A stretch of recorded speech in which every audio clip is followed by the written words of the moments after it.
আমি প্রধান উপদেষ্টার কাছে বলবো, এখনো 5 ঘন্টা সময় আছে, 4.5 ঘন্টা সময় আছে, আপনি 5টার সময় আসবেন। কি আপনি জাতিকে পড়ে শোনাবেন? আপনি দেখবেন কোন ষড়যন্ত্র, কোন দলের ইচ্ছার প্রতিফলন যেন এই জুলাই ডিক্লেরেশনে না হয়। আপনি প্রয়োজনে সংশোধন করুন, তা না হলে বাংলাদেশের চিত্র কিন্তু বদলে যাবে। কোন দলের চাপে যেন সব দলকে উপেক্ষা করে কোন একটি দলের ইচ্ছাকে যেন প্রতিফলিত করা না হয়।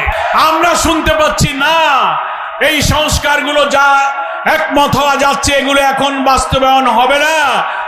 ক্ষমতায় যাবে নতুন সরকার, 2 বছর পর এগুলো বাস্তবায়ন করা হবে।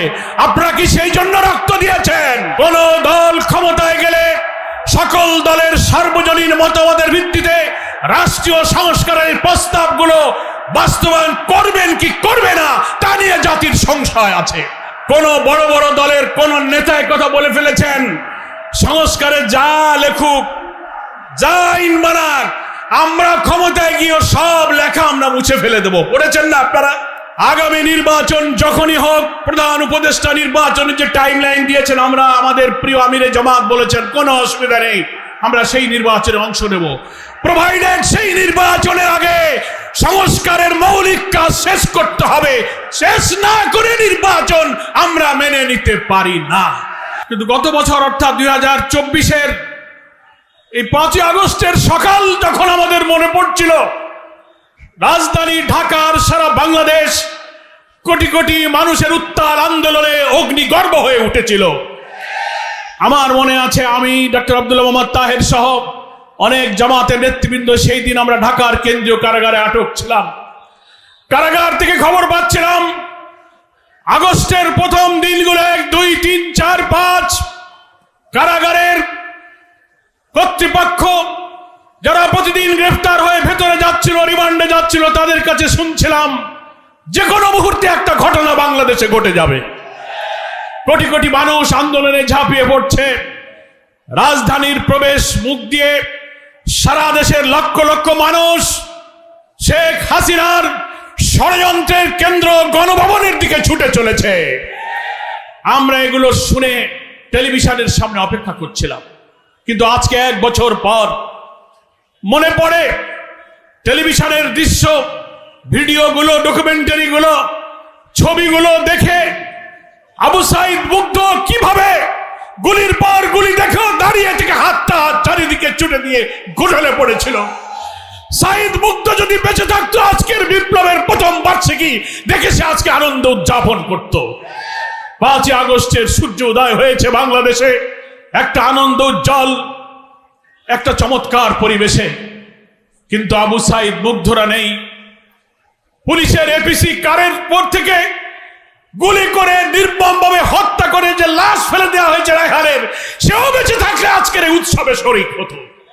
হেলিকপ্টার থেকে গুলি করে শিশু সহ যে মানুষদের হত্যা করা হয়েছিল, নিহত লাশগুলো পুড়িয়ে আগুনে ছাই করা হয়েছিল।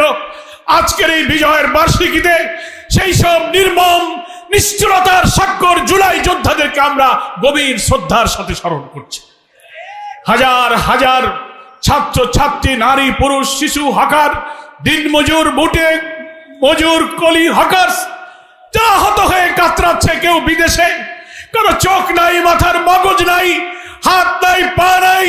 আমরা যখন ডাকি স্ট্রেচারে করে এক পা খোঁড়াতে খোঁড়াতে আমাদের মাঝে এসে বসে থাকে। শহীদদের পিতামাতার কান্নায় আমরা কোনো সান্ত্বনা দিতে পারি না।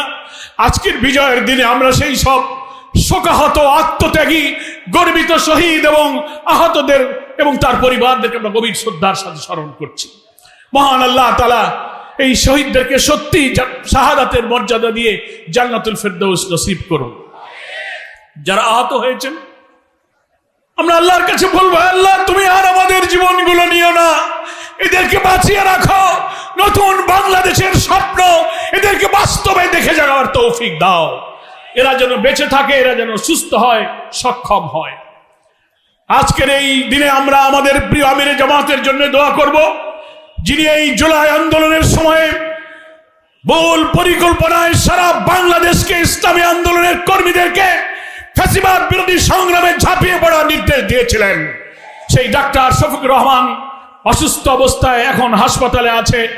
দেশের এবং প্রবাসের কোটি কোটি মানুষ তার জন্য দোয়া করেছেন, অস্ত্রসিক্ত হয়েছেন। আমরা আমাদের রবের কাছে প্রাণ ভরে শুকরিয়া জানাই।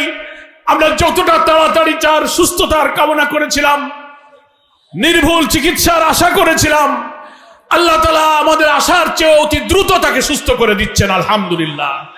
আমরা দোয়া করি আমাদের এই প্রিয় নেতাকে আল্লাহর নেক হায়াত দান করুন।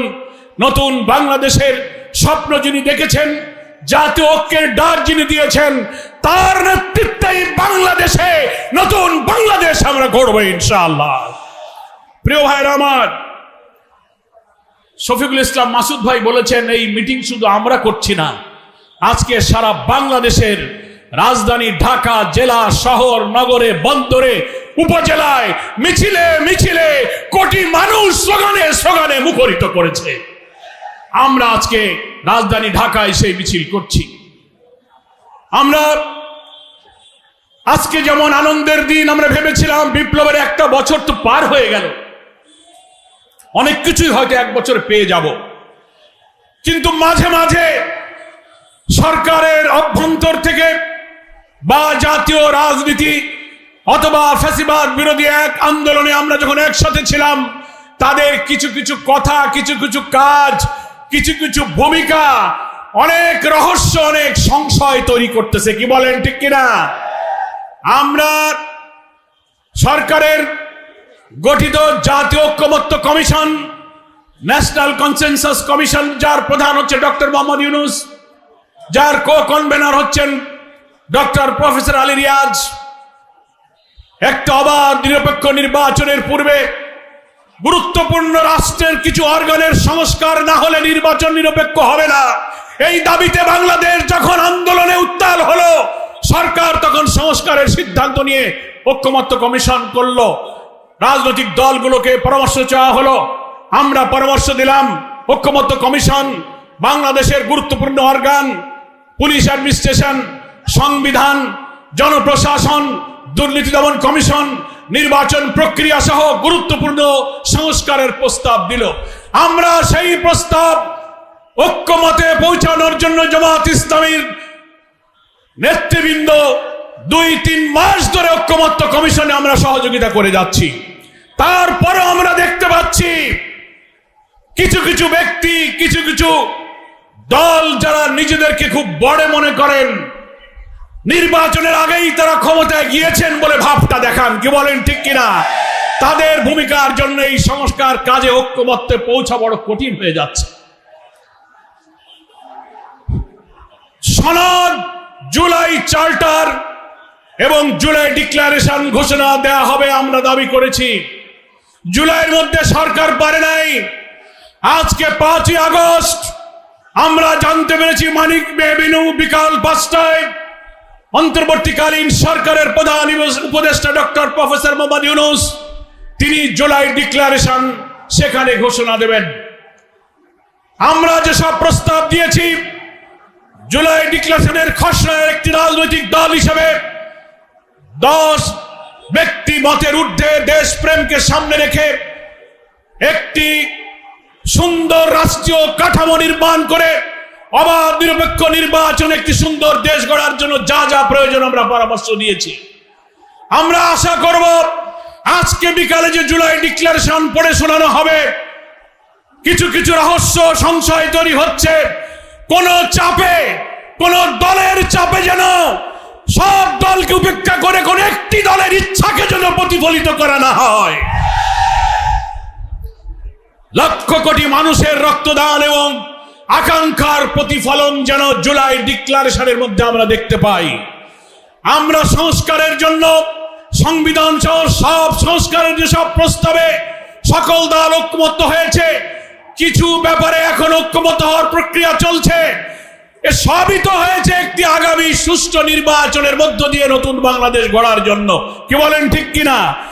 আমরা শুনতে পাচ্ছি না এই সংস্কারগুলো যা একমত হওয়া যাচ্ছে এগুলো এখন বাস্তবায়ন হবে না, ক্ষমতায় যাবে নতুন সরকার, 2 বছর পর এগুলো বাস্তবায়ন করা হবে।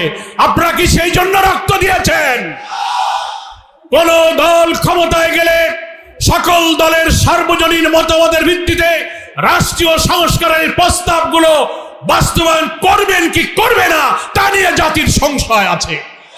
ইতিমধ্যেই গণমাধ্যমে কোন বড় বড় দলের কোন নেতা কথা বলে ফেলেছেন, সংস্কারে যা লেখুক, যা আইন বানাক, আমরা ক্ষমতায় গিয়ে সব লেখা আমরা মুছে ফেলে দেব। পড়েছেন না আপনারা?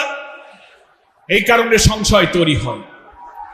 সেজন্য আমরা বলবো, আগামী নির্বাচন যখনই হোক, প্রধান উপদেষ্টা নির্বাচনের যে টাইমলাইন দিয়েছেন, আমরা আমাদের প্রিয় আমিরে জামাত বলেছেন কোনো অসুবিধা নেই, আমরা সেই নির্বাচনে অংশ নেব, প্রোভাইডেড সেই নির্বাচনের আগে সংস্কারের মৌলিক কাজ শেষ করতে হবে। শেষ না করে নির্বাচন আমরা মেনে নিতে পারি না।